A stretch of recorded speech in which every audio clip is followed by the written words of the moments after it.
Well, how you doing, everyone? It's Stan Morrison with you after a weekend that really felt like it went by just like that. So we're going to try to make your Monday just a little bit better by starting out with a winner, making winners every single Monday through Friday right here on NEA Report. And today we've got a winner, but we're giving something different away, okay? And this is going to be, first of all, we got to announce the winner for Friday. And then today's giveaway, if you share this newscast, we're going to be giving you a different prize. So first of all, let's talk about the winner for Friday. She gets a t-shirt. Her name is Alyssa Maisha Burbank. Congratulations, Alyssa. You're going to be walking around the coolest set of threads for a t-shirt anyway in Northeast Arkansas. So we'll be reaching out to you to get you in touch with us, and you can come by Ace One Technologies to get a hold of that, okay? So everyone that shares today's newscast, this video that you're watching right now, has a chance to win one of these. It's a little bit different. It's an NEA Report beanie, courtesy of our friends at Creative Concepts. So start sharing right now and get set because the news is on the way. It's 4 o'clock in Jonesboro. Here are the stories we're following. A shooting that happened over the weekend. In fact, late last night, that actually ended up with multiple points of contact. The police responding to where the shooting was reported, and then the report coming in from an ER of a man getting shot. So are they connected? Or is Jonesboro dealing with two different shootings right now? We'll tell you the latest coming up. A Corning girl has been killed and the community is in mourning. We'll tell you about this amazing young lady and the tragedy that led to her loss. Plus a man missing from Calico Rock. Job fair coming up at Pico this week in Walnut Ridge for Pico. And a lot more news to tell you about right around the corner. You see a little bit of it on the screen there. There's more than we can even put in today on our rundown. So just hang around and we'll tell you all the details next on NEA Report.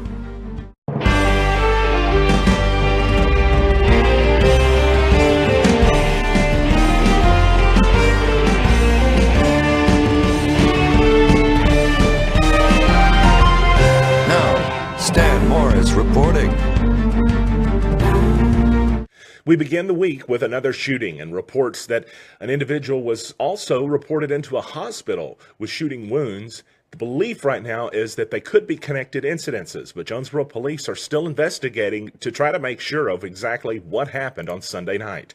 It was reported in the 200 block of Spruce Street. It was late Sunday evening that detectives began investigating a shots fired call that actually came in about 8 p.m. Sunday night. Patrol officers responded to that where shots had been heard on Spruce Street. They met with several people in the street who were pointing officers to one home in particular. Witnesses claimed to have heard two gunshots come from inside of the home.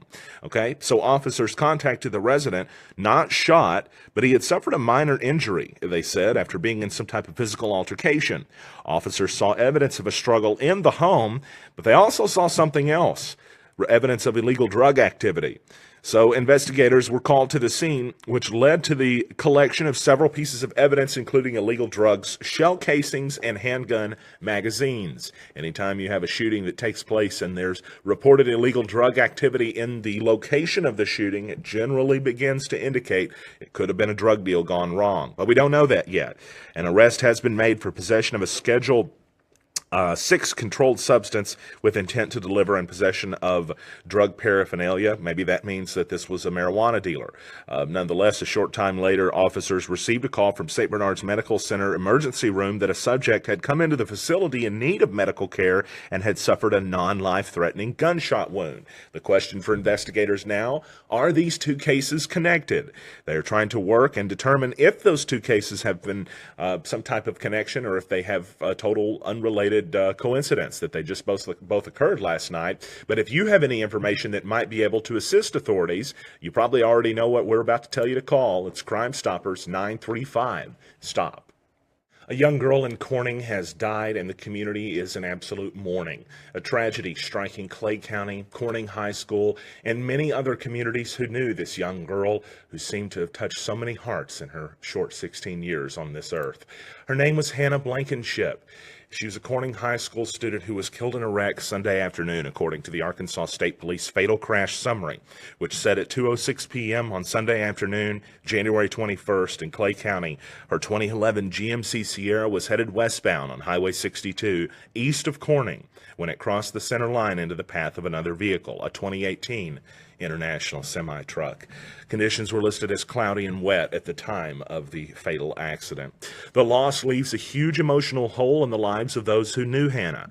Many commented on our Facebook wall with loving memories of the young girl. I mean, her wall was covered in love. From top to bottom. One of the posts said, "Everyone has already captured her radiance with the post, and we all know she was so loving, kind, and beautiful that she actually seemed perfect," wrote Emily Ermott. "I'm glad I got to do pageants with her, play ball, and be involved in FFA with her," wrote Cara Johnson. "I'm honored to have enjoyed life with HB, doing all the things that she really loved." She described it as an unimaginable pain to lose a teammate, friend, and family member. Sherry Huffstetler Coleman wrote, "She was an amazing young lady and had such a bright future." And in one of Hannah's final Facebook posts that she made, she summarized her 27 year as an evanescent and amazing year. She said, "Everyone's year has been filled with hardships, but she looked at the positive side of life and said that joys brought with 2017 had been wonderful as well." She described it as a year of firsts. The young girl from Corning said she made a best friend who loved duck hunting, fishing, and hugs. She said she played her first senior high basketball game and had a show steer. She said she was dragged by the show steer for the first time, too. This girl had such a positive attitude that the community is in mourning. Corning High School's postponed all basketball games for tonight, Tuesday night, and Wednesday night as well. NEA Report offers our sincerest and deepest condolences to the family, friends, and community affected by the loss of Hannah Blankenship.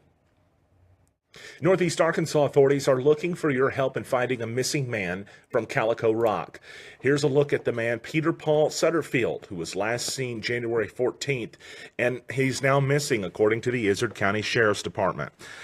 He was last seen in the Calico Rock area, and he was last seen wearing a black ball cap with an orange logo, camo coat, blue jeans, and boots. He's described as 6'1", 200 pounds, balding brown hair and green eyes.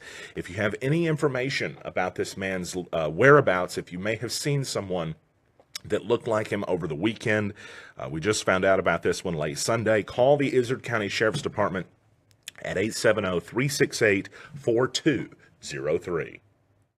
Arkansas State University has named a new Chief Diversity Officer, and you're looking at him right there. Maurice Gibson Pitchard is the first cabinet-level Chief Diversity Officer named at Arkansas State University. He served the past 3 years as an Assistant Vice Chancellor for Diversity, and his area, the Office of Diversity and Community Engagement, will now report directly to the Chancellor's office. This was all announced by Chancellor Kelly Danfus on Friday. See, he's actually got an extensive background in diversity management, and he will manage, enhance recruitment and retention of faculty, staff, and students from diverse backgrounds. Arkansas State University, a sort of a melting pot, if you will, kind of like our country as a whole. He will provide additional leadership for university initiatives like the Campus Climate Council and outreach efforts, and will serve on the Chancellor's Executive Council, too. Good news there, and if you'd like to read more, maybe see some quotes as well, and you can do that at neareport.com. The native of Louisiana also oversaw several strategic initiatives and community projects, and also evaluated the effectiveness of unit planning and strategy outcomes. So, your New Wave Wireless forecast for this week. It's a whole lot warmer, and that's good news, right? We definitely need those warmer temperatures after the last several weeks of coldness have hit us, but we don't have a whole lot of expectations to see any precipitation this week until we get to the end. Let's look at it right now in the home of the $49 iPhone screen repair, New Wave Wireless, and here's what the forecast looks like. For tonight, down to 35 degrees with partly cloudy skies and west-southwest winds 10 to 15 miles per hour. On Tuesday, it looks like it's going to be a sunny day with a high near 48, 10 to 15 mile per hour winds. Tuesday night, mostly clear with a low down to 30. On Wednesday, sunny with a high near 51. The winds won't be as bad then. Wednesday night, clear and a low down to 32. Then on Thursday, sunny with a high near 54, 36 for the low. It's really not a big difference you're seeing today through Thursday. Friday, it changes it up a little bit, though, with a 30% chance for some showers. It's a slight chance earlier in the day with partly sunny skies and a high near near 53 rather. But later in the night, rain becomes likely with cloudy skies and a low around 46. So you're going to get some Friday night rain to help you go to sleep. How about that? The rain will last through Saturday too and into Saturday night, with it being gone by Sunday. But those temperatures are going to start to cool down at least around Sunday. The high only near 45. We got more news coming up right after the break. A big community calendar loaded full of stuff that's going on this week. So we'll tell you what's happening in your neighborhood next on NEA Report. Are you or one of your loved ones in a nursing home? Spending $4,000, $5,000, or $6,000 per month for specialized care? You may be able to preserve most of your remaining net worth if you act now. Seniors who are wartime veterans may be eligible for immediate benefit. Protect yourself from all of these uncertainties. Call today for a free consultation. You have questions? The Oldham Law Firm has answers. We had a website that we had had for a number of years. It had become unwieldy to navigate. Ace One said, give me a little time and I'll come up with something and just see what you think about it. It blew us away. Ace One and his staff have given such close personal attention and outstanding customer service, just as if we were $1 million company. I just can't say enough good things about them. Family Medical Clinic of Walnut Ridge and Bono are your neighborhood healthcare providers, and we're now accepting new patients. We know you have a tight schedule, so we're here 6 days a week at both locations from 6 a.m. to 7 p.m. Walk-ins are welcome. In Walnut Ridge, stop by 1045 West Main Street or call us to make an appointment, 886-8300. In Bono, we're on Highway 63 North or call 930-9990. Walnut Ridge Family Medical Clinic and Bono Family Medical Clinic, here for you when you need us.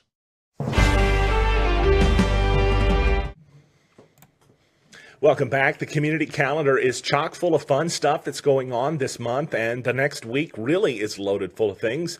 Let's tell you a little bit about some of the stuff that's been going on, what's going on exactly in your community. First up, Cedar Hill will be performing tonight. They'll be doing their bluegrass music at the Collins Theater on 120 West Emerson Street in Paragould. That's tonight at 7 p.m.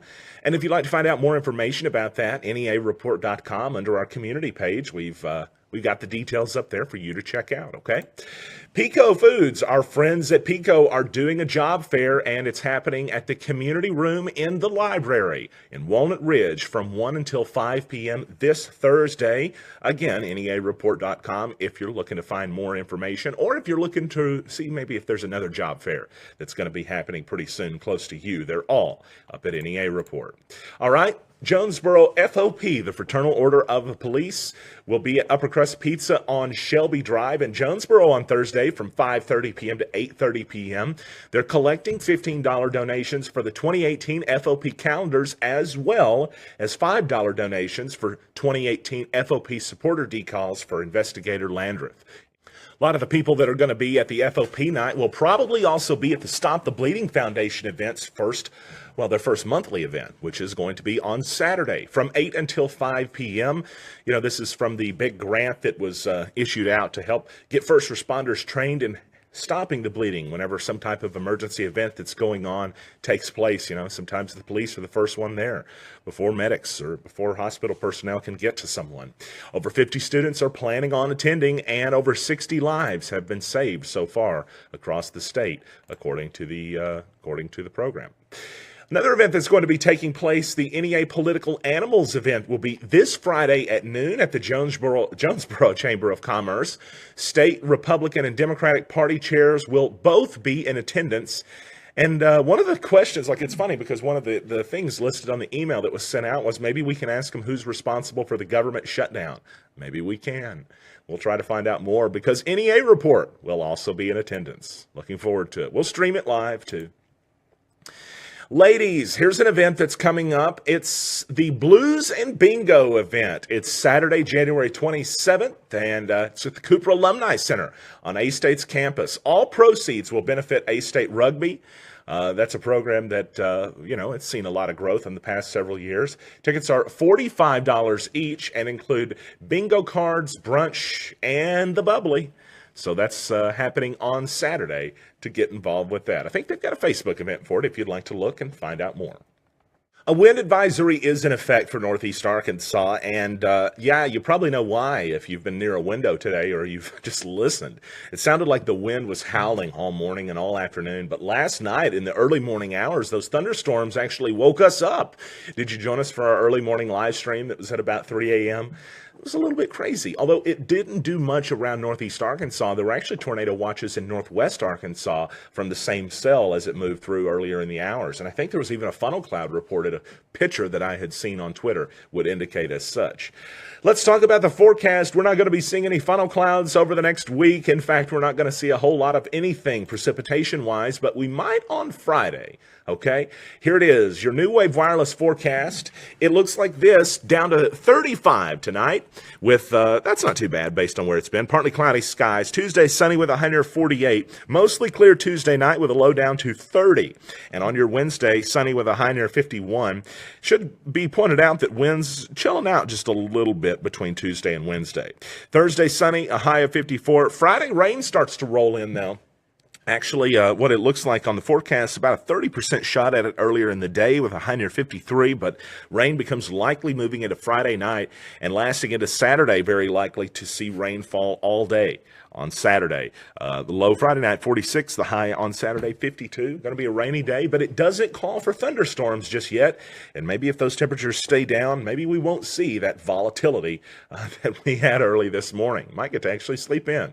That'll do it for us on NEA Report today. We'll see you tomorrow at 4 p.m. with more news from Northeast Arkansas, unless breaking news happens. That's when NEA Report will break in. Have a nice night. See you tomorrow, folks.